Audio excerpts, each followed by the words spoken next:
for your listening enjoyment, John Lund as Johnny Dollar. Ed Gross, Johnny. Busy? No, I just finished the case. How can I help you? I'd like you to fly to California, Palma, California. Investigate the death of a woman who was reported to have perished in a fire. Sara Deering. Sara Deering? That name has a familiar ring. The silent movie star. Oh, yeah. Well, she retired in the 20s, didn't she? At the peak of her career. Our company carries a $100,000 policy on her life. And there's a rumor in Palma that Sara Deering's death was not due to the fire. Oh, yeah? We got the tip from a news item in the local paper, the Palma News. Who benefits by her death? Her estate. We have no way of learning who she appointed as executor of her estate or who the beneficiaries might be. But a claim for the $100,000 will undoubtedly reach us before long. Meanwhile, I'm to investigate this rumor? Yeah. I'll send you our file on Sara Deering and the newspaper item that gave us the tip.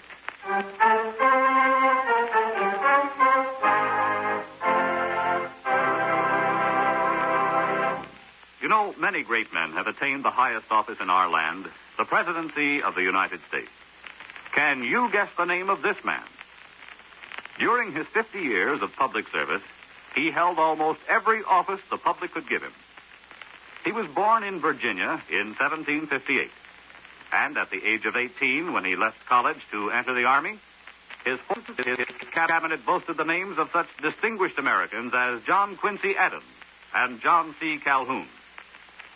When he was reelected in 1820, he carried every state in the Union and won every electoral vote except one, which was cast for John Quincy Adams. If you don't have his name by now, here are two more clues. During his presidency, the first public high school was started, and the first steamship crossed the Atlantic. Who was he? James Monroe, 5th President of the United States. His life is part of your American heritage.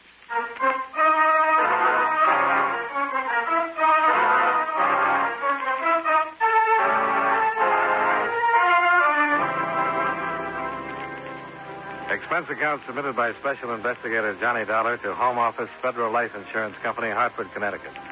The following is an accounting of expenditures during my investigation of the Sara Deering matter. Expense account item 1. $153 plane fare and incidentals from Hartford to International Airport, Inglewood, California. I rented a convertible and drove to Palma, a little village perched high in the Santa Rosa Mountains, overlooking 1,000 square miles of Mojave Desert. I registered at the town's only hotel, then dropped around the offices of the Palma News.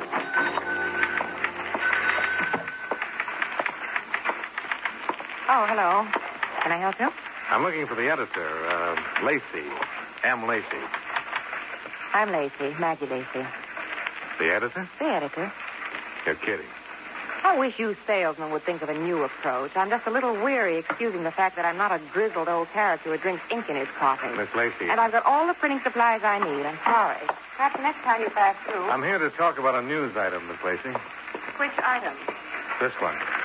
Well, what about it? Well, it says that there are some rather peculiar circumstances, quote, surrounding the recent death of Palma's most famous citizen, Miss Sara Deering. These circumstances were discovered by the Palma News and brought to the attention of Dan Cox, county sheriff. As of this writing, Sheriff Cox has chosen to ignore the evidence submitted by the news. Why? Unquote. You write that? Yes. And you submitted the evidence to Sheriff Cox? Yes, I did. What sort of evidence, Miss Lacey? Now, I'm not sure that's any of your business, Mr. Dollar. Johnny Dollar. My credentials. Oh, an insurance investigator. For federal life. They insured Sara Deering? For $100,000. Who's the beneficiary, Mr. Dollar? Her estate. The executor hasn't contacted my company as yet. In fact, we don't know who he is or where to reach him. 100,000, you said. Just waiting to be claimed. And that would explain why she was killed. What did you say? Sara Deering was murdered, Mr. Dollar. I'm almost positive of it. You better explain, Miss Lacey. Well, as you know, Sara Deering was burned to death in her bed. At least that's what the county coroner certified. Accidental death due to fire of unknown origin. But you disagree. And I'll show you why. I found this in the ruins of her bedroom. A medicine bottle. The label was burnt off. What's this stuff caked in the bottom? Well, Pete, the local pharmacist, analyzed it for me. It's what's left of a very powerful sedative. Is this the evidence you submitted to the sheriff? Mm-hmm. And he said it wasn't anything to be concerned about. Now, listen, Mr. Dollar. The stuff in this bottle can only be purchased by prescription, and it wasn't purchased here in Palma. So? So I think those two men brought it. I think they drugged Sara Deering and then rigged up some kind of contraption that would start a fire in her bedroom after they got out of town. Hey, hold on. You left me with two men. What two men? The ones who come to see Sara Deering every year on the same day. Who are they? Nobody seems to know. They usually come together on the noon bus and leave town on the 6:20. I took a photograph of them last year. Plan to do a story on them someday, you know, from the angle of mysterious admirers make yearly pilgrimage to see ex-movie queen. Here it is. And these men appeared on the day of her death. Mm-hmm. They left on the 6:20, and the fire was discovered at 8. Any idea where they come from? Hollywood. I checked with the bus drivers. You've done a very thorough job, Miss Lacey. Sara Deering has been my idol ever since I was old enough to dream. I read everything ever written about her. She was a wonderful woman. Yeah, so I've heard. I understand she was a recluse. What woman wouldn't be after the heartbreak she's had? You know, she died broke, Mr. Dollar. Except for the insurance policy. Did she owe anyone? No. No, there was just enough left in her bank account to pay her few debts and Hilda's wages. Who's Hilda? Hilda Brower, her personal maid. Been with her ever since she started in pictures. Mm-hmm. Well, thanks for your help, Miss Lacey. I'll keep in touch.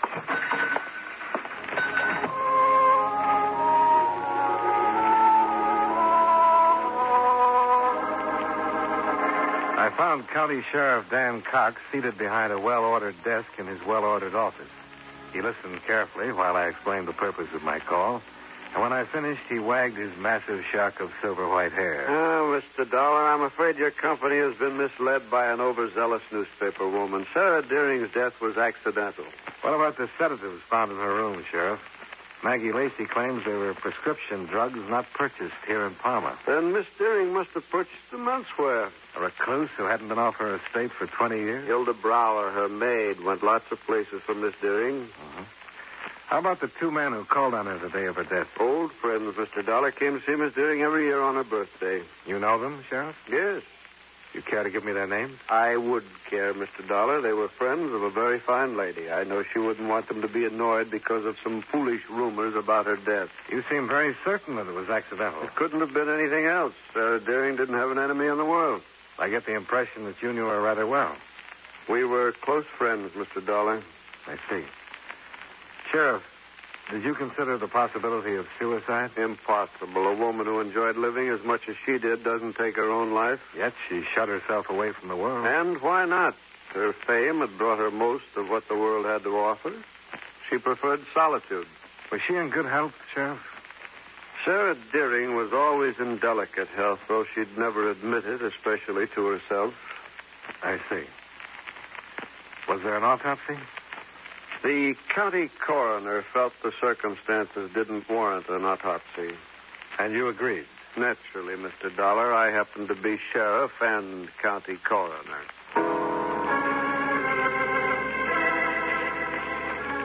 I drove to the outskirts of town and located Sara Deering's rambling Spanish villa, where I found Hilda Brower, an enormous, tearful woman. It was my evening out. Same as every Thursday, Mr. Dollar. I go to early movie. I'm home at 8. I smell smoke. It comes from her bedroom. There's fire. I try to reach her, but the flames... It's all right, Hilda. You did what you could, I'm sure. Excuse me, please. I'm not myself, you understand? Of course. Hilda, who were the two men who visited Miss Deering that day? Two men? The ones who came every year on her birthday. I do not know any men. Now, Hilda, I know you're upset, I cannot tell you any more. I don't know any more. You know their names, Hilda. What are they? I cannot say any more. Please, go away now. Now, look, Hilda, You best leave, Mr. Dollar. Oh. Wow, Sheriff Cox. Hilda can't tell you any more than I've already told you. Case is closed. Why persist in stirring up ugly rumors? I've got a job to do, Sheriff. You've done it. Now, why not leave us in peace? I'll be going when I'm satisfied. That's your privilege, sir. Meanwhile, don't trespass on this property again. Just as you say, Sheriff. Goodbye.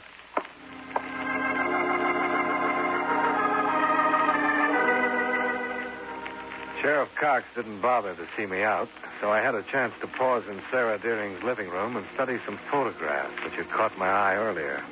There were 4 of them, all enshrined in gold frames, all of the same handsome young man. The face was weak-mouthed, without character, and vaguely familiar.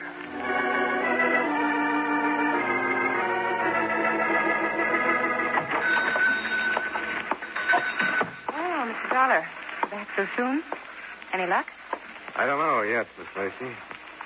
May I see the photograph of those mysterious visitors you showed me before? Oh, yes, of course. Here you are. You got a lead, Mr. Dollar. I think so. You see this man? The tall one? Mm-hmm. Well, there are 4 photos of him in Sarah Deering's living room. Were they autographed? No, but they were framed in enough gold to indicate he must have held a very special place in her life. Of course, he's a lot older in this photograph. How about his pudgy little companion here? Well, apparently he didn't rate enshrinement. Only the tall one made the Hall of Fame. I wonder who he is.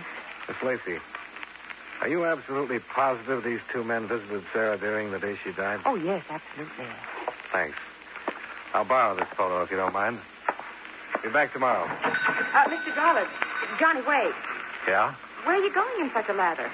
To the Hollywood Public Library to find a name for this face.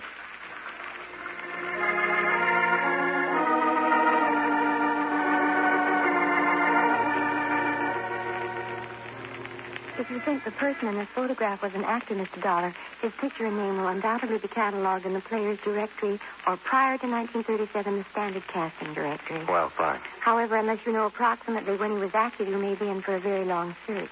Oh? A new edition of the directory is published 3 times a year. Each contains hundreds of performers. I see. Well, dust off the 1923 editions. I'll work my way forward.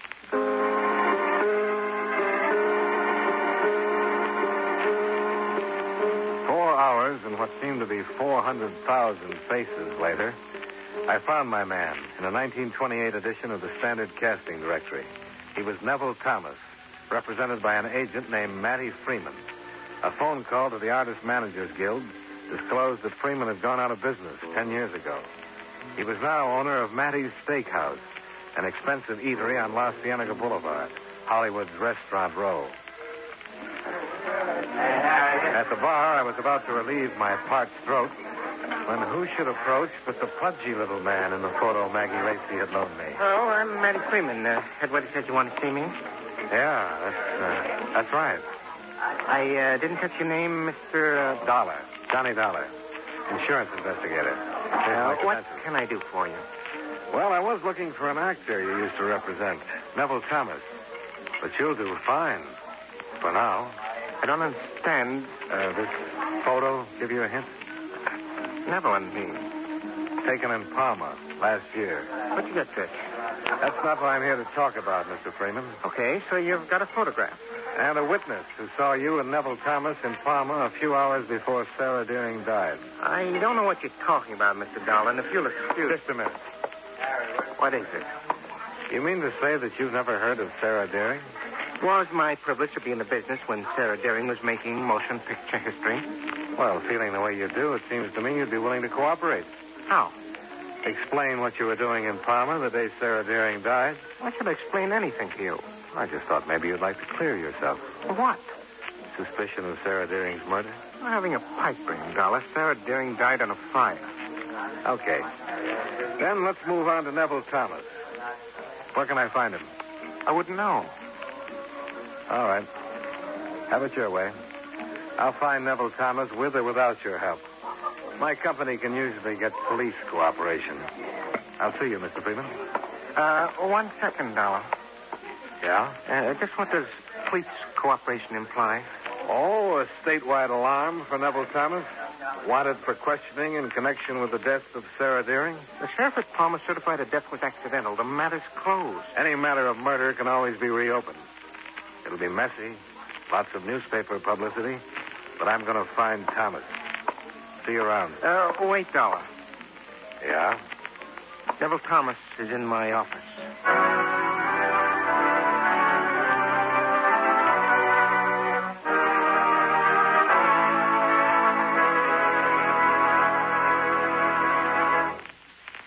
Mind if I break in here for a moment to say a few words? Just the other day, I was having lunch with a group of newspaper reporters. We were talking about the government and what goes into its operation when a thought struck me. It's a funny thing, I said. They call one branch of the government the State Department when it handles all of our foreign affairs. Can any of you fellows explain that?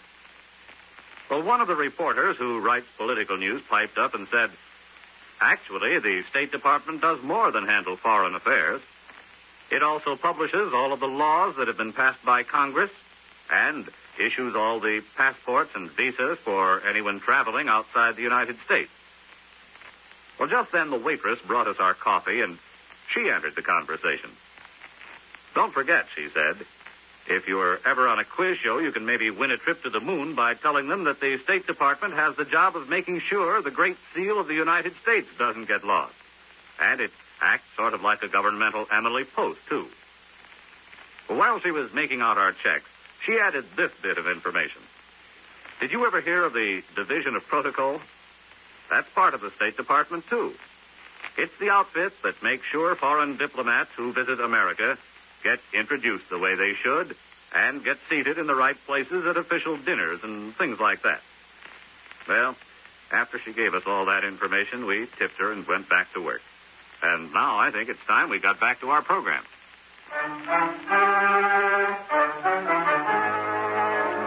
And now, with our star, John Lund, we bring you the second act of Yours Truly, Johnny Dollar.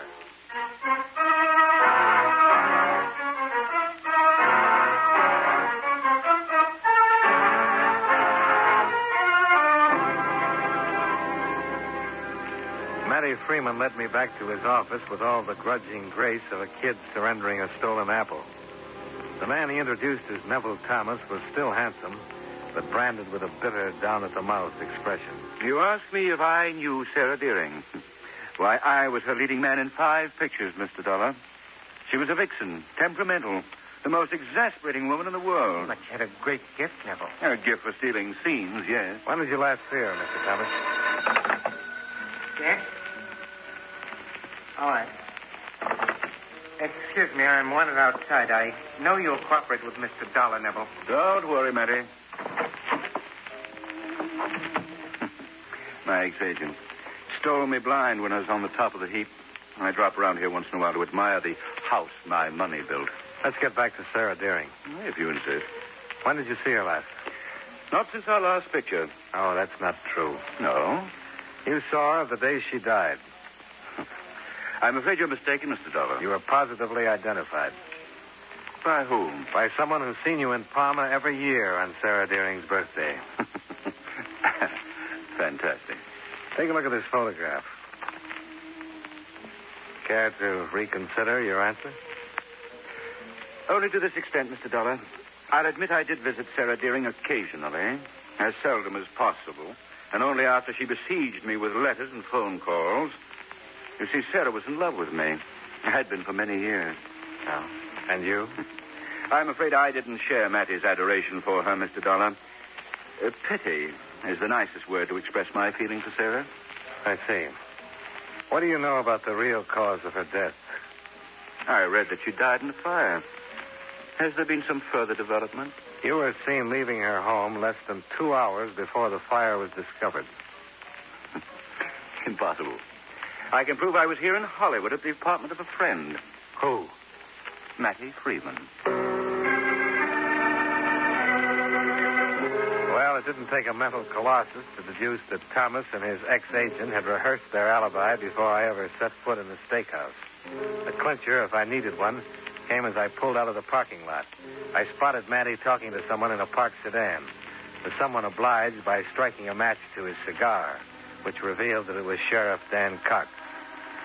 Right then, I decided to call it a day. I registered at the plaza, took an aspirin, a hot shower, and a sleeping tablet, in that order.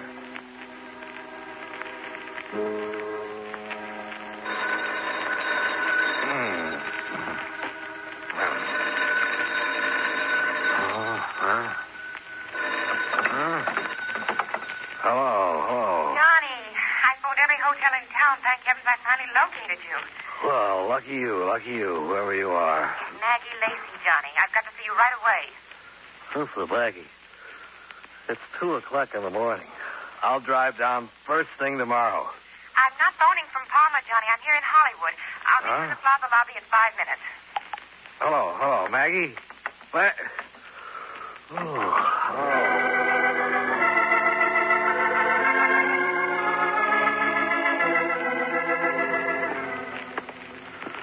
Say, Maggie.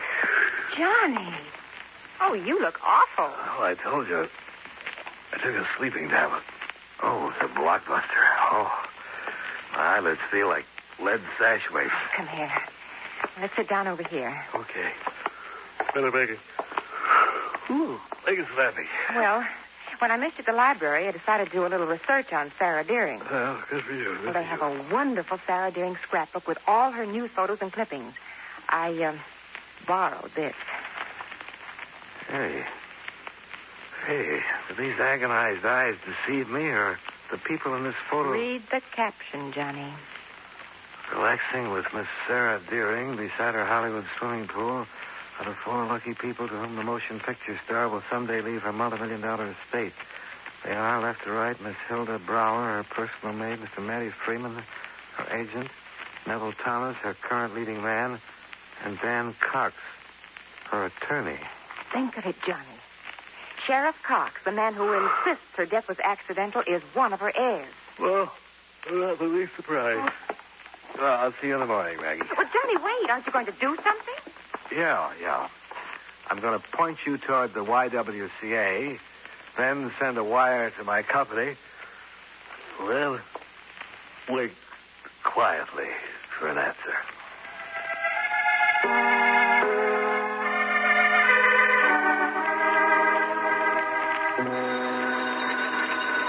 Oh, no. Johnny Dollar. Ed Gross, Johnny. Oh, hello. What time is it? 9 here. 6 where you are. Oh, no. Say, I got your wire. What are you doing in Hollywood? Tried phoning you on Palma last night. Where have you been? I'll explain later, Mr. Gross. Say, how about Sara Deering's insurance? Anybody claim the $100,000 yet? Yeah, got a registered letter yesterday. Mailed 2 days ago from the executor of her estate. Yeah? Who is he? A Palma man named Cox. Dan Cox. I checked out of the plaza, expense account item 3, $12, and was halfway to Palma before I realized I'd forgotten to pick up Maggie Lacey. But I quieted my conscience by making a mental promise that she'd get an exclusive story on Hilda Brower's confession. At this point, confronted with all the information I had, I figured Hilda would be the easiest of the 4 heirs to break. I learned how wrong a guy can be when I pulled into the drive of Sara Deering's villa and discovered I was expected.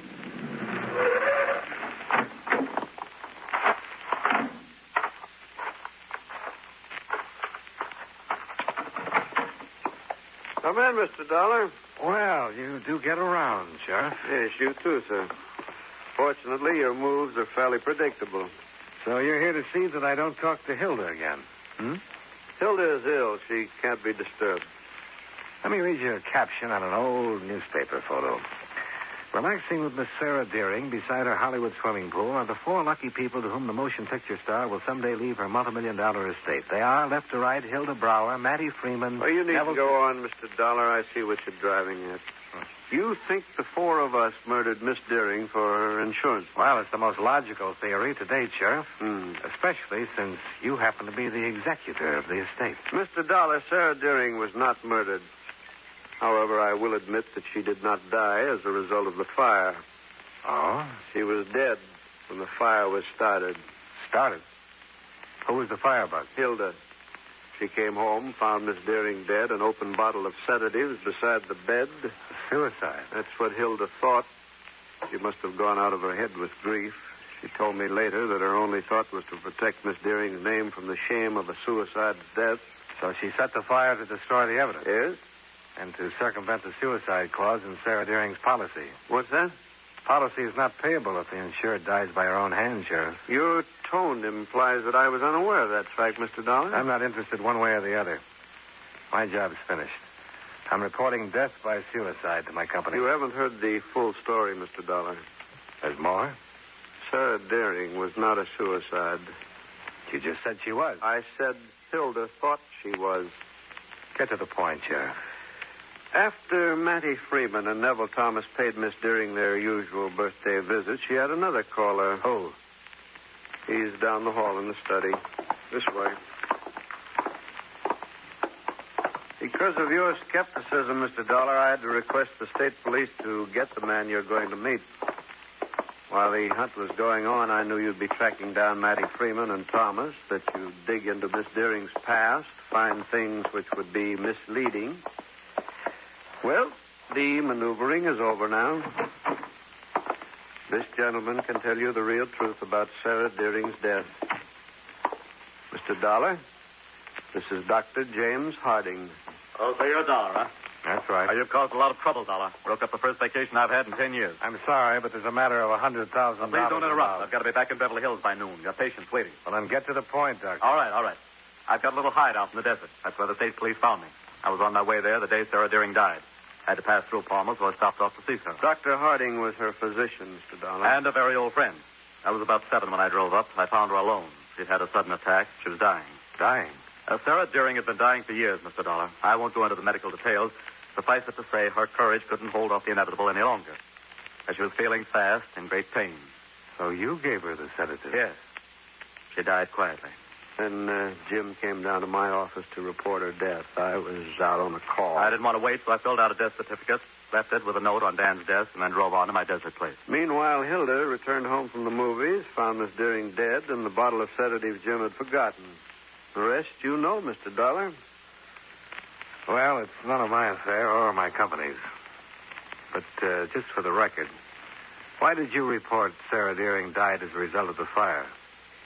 If I'd reported the real truth, then I would have had to charge a very devoted servant and companion with arson.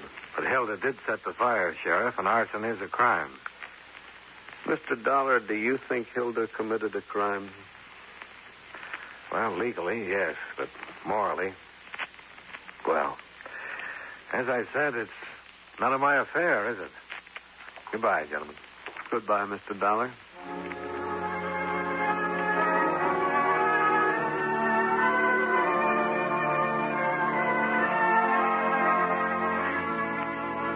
Expense account item number 4, $5 to check out of the Palma hotel room I never had the chance to use. Item 5, $51.75, gas, oil, and rental on the convertible. Item number 6, $150, plane fare and incidentals back to Hartford. Expense account total, $372.25. Yours truly, Johnny Dollar.